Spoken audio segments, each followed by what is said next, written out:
Hello friends, मैं Saurabh Suman SS exam गुरु YouTube channel पे आपका स्वागत करता हूं। बहुत सारे न्यूज़ हैं, बहुत सारी बातें हैं।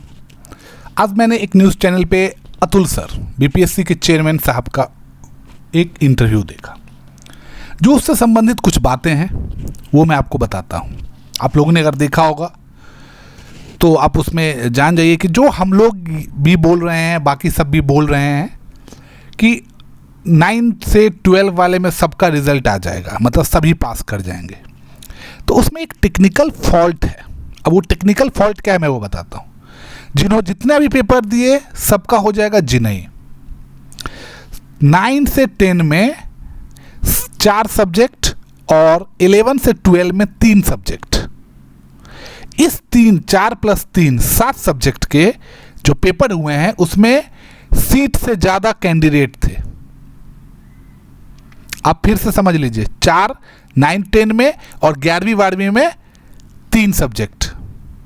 जैसे कॉमर्स का जो सब्जेक्ट था अकाउंट, वो सब सब्जेक्ट में कैंडिडेट की संख्या सीट की संख्या से ज़्यादा थे। तो वहाँ उसको छोड़ के बाकी जो सब्जेक्ट्स थे उसमें कैंडिडेट कम है वैकेंसी के कंपेयर में। तो 7 सब्जेक्ट को छोड़ के जो बाकी बचते हैं उसमें हो जाएगा। अगर आप बोलेंगे कि इसका मतलब 79-80 हज़ार जितने भी सीट्स हैं सब भर जाएंगे, जी नहीं, वो भी नहीं भरेंगे, क्योंकि बहुत सारे ऐसे सब्जेक्ट थे जिसमें एक भी कैंडिडेट नहीं रहे, क्योंकि उस सब्जेक्ट के एसटीटी का पेपर ही नहीं हुआ था। दूसरा न्यूज़ ये है कि अतुल प्रसाद सर के मैं न्यूज़ के हिसाब से बता रहा हूँ, उन्होंने बोला कि 4 सितंबर से डॉक्यूमेंट वेरिफिकेशन शुरू होगा और उसमें सबसे ज़्यादा जोर दिया गया है कि दिव्यांगजन जो हैं, जिन्होंने मेडिकल सर्टिफिकेट दिया होगा, उसका वेरिफिकेशन आईजीएमएस सरकारी अस्पताल में, बड़े सरकारी अस्पताल में इनकी एक बोर्ड बनेगी, उसमें चेकिंग करवाएंगे कि इन्होंने जो अपनी विकलांगता का प्रतिशत लिखा है या जो भी दिया है सर्टिफिकेट्स वो सही है या नहीं। तो जो 11-12 में मैं 4 + 3 सब्जेक्ट, अब कैंडिडेट को पता है कि किस सब्जेक्ट में कितने कैंडिडेट थे, एसटीटी पास कितने थे, उसके हिसाब से अपने डॉक्यूमेंट की तैयारी कर ले, सभी डॉक्यूमेंट्स कर ले। 4 तारीख से उनको बुलावा आना शुरू हो जाएगा और डॉक्यूमेंट वेरिफिकेशन के बाद रिजल्ट आएगा। 11-12 फिर 9-10 ऐसा चलेगा। अब मैं कट ऑफ के बारे में बता देता हूँ। जहाँ तहाँ इधर उधर मैंने भी बताया संभावित कट ऑफ, लेकिन मैं तो न्यूज़पेपर के हिसाब से बता रहा हूँ, अपने हिसाब से मैं नहीं बता पाऊँगा, मैं सक्षम नहीं हूँ बता पाने में। रीज़न आप समझिए, ये कोई भी नहीं बता पाएगा, क्योंकि आप चाहे मैं अपने आंसर की के भी बारे में बता रहा हूँ कि उसमें बहुत सारी गलती है, मुझे पता है। बहुत सारे आंसर में कॉन्ट्रडिक्शन है। जो मेरे हिसाब से सही है वो सही है, इसकी गारंटी कितनी है? जितने भी लोग दिखा रहे, देखिए मैं किसी और की आलोचना नहीं कर रहा हूँ, पर मैं एक बात बता रहा हूँ। आप कैंडिडेट रहे हैं, आप पेपर दिए हैं, बहुत सारे सवाल पे, बहुत सारे आंसर्स पे डाउट है। 10 आंसर पे अगर डाउट है तो आप सोच लीजिए कि कट ऑफ की स्थिति क्या हो जाएगी 10 क्वेश्चन के कंपेरिजन में, क्लास 1 to 5 में। तो कोई स्पष्ट रूप से कैसे बोल सकता है कि 50-55 तो 60-65 तो 70-75 तो 25-30 इतने मार्क्स पे कट ऑफ आ जाएगा? जब तक आंसर की, और यही बात अतुल प्रसाद सर ने भी बोला कि कट ऑफ क्या होगा ये मैं कैसे बोल सकता हूँ, जब तक आंसर की जारी नहीं होगा बीपीएससी के द्वारा। क्योंकि मान लीजिए कि हम किसी क्वेश्चन का ऑप्शन बोल रहे ई है, बीपीएससी बोल रहा सी है, तो मैं कितना भी चिल्लाऊंगा तो क्या उसका आंसर ई रहेगा? आपको मार्क्स मिलेंगे क्या ई के हिसाब से? आपको मार्क्स मिलेंगे सी के हिसाब से ही। और बीपीएससी का जो फिर है कि आप आंसर्स पे की पे क्वेश्चन की के आंसर पे जो आ रहा है उस पर आप ऑब्जेक्शन करोगे, 1000 रुपया या कितना रुपया उसका फॉर्म का है, चार्ज रहता है कुछ। तो आप ये बात मान के चलो, पहले आने दो आंसर की, फिर हम लोग देखेंगे कितने ज़्यादा लोगों का कितना एवरेज मार्क्स कितना है, फिर उसके हिसाब से कट ऑफ होगा। ज़्यादा दिन की जरूरत नहीं है, 15 से 20 सितंबर में 9, 10, 11, 12 सबका रिजल्ट आना शुरू हो जाएगा। और मैं आपको एक बात बताऊं, देखिए कड़वा है, पचने वाला बात है नहीं, अच्छा बात भी नहीं है, अच्छी बात नहीं है ये, लेकिन बीपीएससी के चेयरमैन का स्टेटमेंट। और मैं आपको एक न्यूज़ की कटिंग दिखा रहा हूँ, ये आज की न्यूज़ है, ये देखिए। ट्विटर पे एडुकेटर्स ऑफ बिहार है जो न्यूज़ डालती है। ये वीडियो था, ये जो आप देख रहे हैं स्क्रीन पे, ये एक वीडियो था जिसमें ये न्यूज़ हेडलाइंस पढ़िए कि इसमें एडवोकेट ने कहा है कि 11 अगस्त को जो जजमेंट आया है बिहार सरकार उसका पालन नहीं कर रही है, ऐसा उसने कंप्लेन किया है। तो अब आप समझ जाइए कि क्या बीएड अभ्यर्थी को क्लास 1 to 5 में नियुक्ति दिया जा पाएगा? तब तक नहीं दिया जाएगा जब तक सरकार बीएड वालों के लिए अध्यादेश लेके नहीं आएगी, और कोई ऑप्शन नहीं है, और कोई ऑप्शन नहीं है। और वो केंद्र ही ला सकती है अध्यादेश इस मैटर पे, क्योंकि सुप्रीम कोर्ट का डिसीजन है, और सुप्रीम कोर्ट ने हाई कोर्ट के डिसीजन को स्टे करके रखा है। और आज इसी पे कोई 3 बेंच की समिति काम कर रही थी, मैं इसका बहुत ज़्यादा डिटेल नहीं पता, लेकिन मैंने ये वीडियो देखा है, उसका ये न्यूज़ है, आप ऊपर देख लीजिए। मतलब बीएड वाले के को हटाने की ये न्यूज़ थी। तो आप सोच लीजिए कि हम कट ऑफ बोल रहे हैं, तो हमारा या आप हम जो भी बोल रहे हैं, तो वो कट ऑफ किनका है? बीएड वालों का, डीएलएड वालों का, या टोटल कट ऑफ?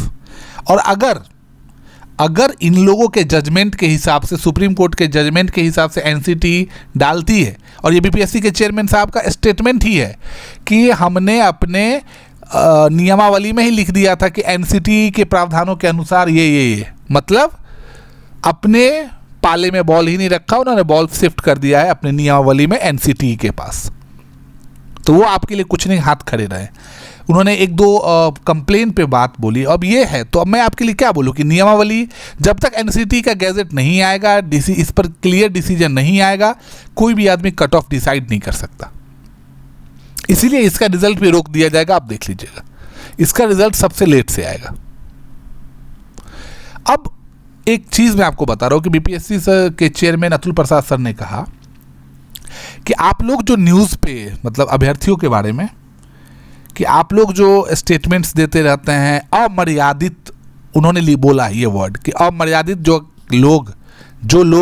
कैंडिडेट अमर्यादित व्यवहार कर रहे हैं बोल के न्यूज़ चैनल पे या जहाँ भी, तो हम लोग एआई से, फेशियल रिकॉग्निशन से उनको देख रहे हैं। हमने एक स्टूडेंट को नोटिस भेजा है, और नोटिस में उसने कुछ अमर्यादित बात बोली थी, पैसे वैसे के बारे में भी, फीस वापस करने के बारे में, ऐसा कुछ। तो उन्होंने बोला कि तो वो बच्चा गिड़गिड़ाते हुए हमको लिखित माफ़ीनामा दिया। मतलब ये एक टाइप का, क्या बोलूँ मैं, मतलब थ्रेट टाइप का था कि आप ऐसा कुछ भी मत बोलिए, नहीं तो आपको नोटिस जाएगा, आपकी मेरिट लिस्ट में आपका नाम पे राज्यकर्मी, ऐसा तक बोला गया है। लेकिन मैं ये बोल रहा हूँ कि देखिए, अमर्यादित भाषा और मर्यादित भाषा में विरोध, दोनों में स्पष्ट रूप से अंतर है। और अगर मान लीजिए मुझे डिटेल सिलेबस नहीं मिला, एज ए कैंडिडेट जिसको नहीं मिला, वो आवाज़ उठाएगा। और उस पर मैं आपको बता दूं, कोई भी कमेटी, कोई भी टीम, कोई भी संस्था उसको अगर नोटिस भेजती है तो उसका करारा जवाब दिया जाता है कोर्ट से। कोर्ट सबका माई बाप होता है। तो चलिए, इसमें अब ये है कि आपके साथ पार्शियलिटी कर दी जाएगी, इसीलिए थोड़ा संयम बरतना है। अमर्यादित रूप से अमर्यादित भाषा का व्यवहार आप कैंडिडेट नहीं करें, वो सब हम लोगों पे छोड़ दें। हमारा क्या बिगाड़ लेंगे? हमारा क्या बिगाड़ लेंगे? हम उनके कमाई के भरोसे थोड़े ही हैं, बीपीएससी के कमाई के भरोसे। और हम लोग भी अमर्यादित नहीं बोलेंगे। हम लोग कहाँ बोलेंगे? हमें लगेगा कि डिटेल सिलेबस जारी नहीं किया गया था तो हम बोलेंगे, आवाज़ उठाएंगे। हमें लगेगा कि बीएड वर्सेस बीटीसी पर आपने जजमेंट को के बाद क्लियर क्यों नहीं किया, हम उस पर बोलेंगे।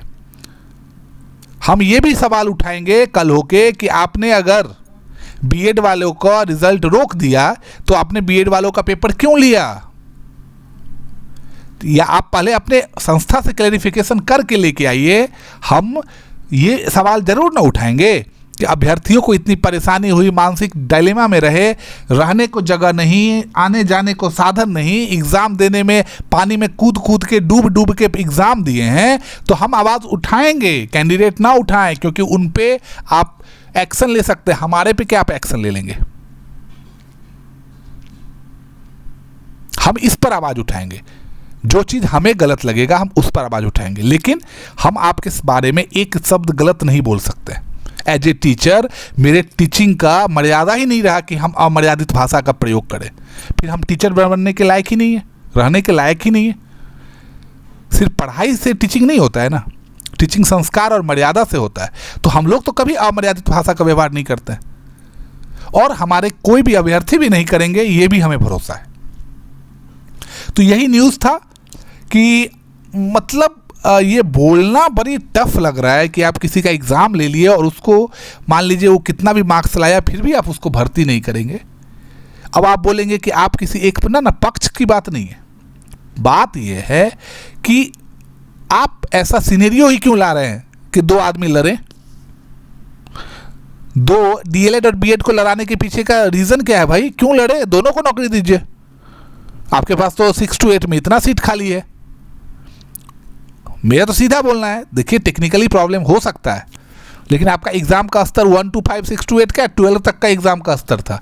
आप ले रहे थे 1 to 5 का एग्ज़ाम, लेकिन उसका स्तर तो पीसीएस वाला था। तो वही है, कोई इसका निराकरण करना चाहिए।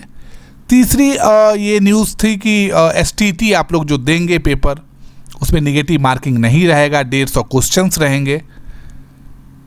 आप पाठ्यक्रम सिलेबस डाउनलोड कर लीजिए, बेसिक से बुक से पढ़ना शुरू कीजिए। आवेदन भरने की तिथि 29 तारीख तक बढ़ा दी गई है, जिसमें आप कागज़ अपलोड कर सकते हैं। आपका डॉक्यूमेंट जो भी बच गया है उसको आप अपलोड कर दीजिए। 29 तारीख लास्ट डेट है, कल तक। तो आप पढ़ाई शुरू करिए। कंप्यूटर बेस्ड सीबीटी मोड में एग्ज़ाम होगा।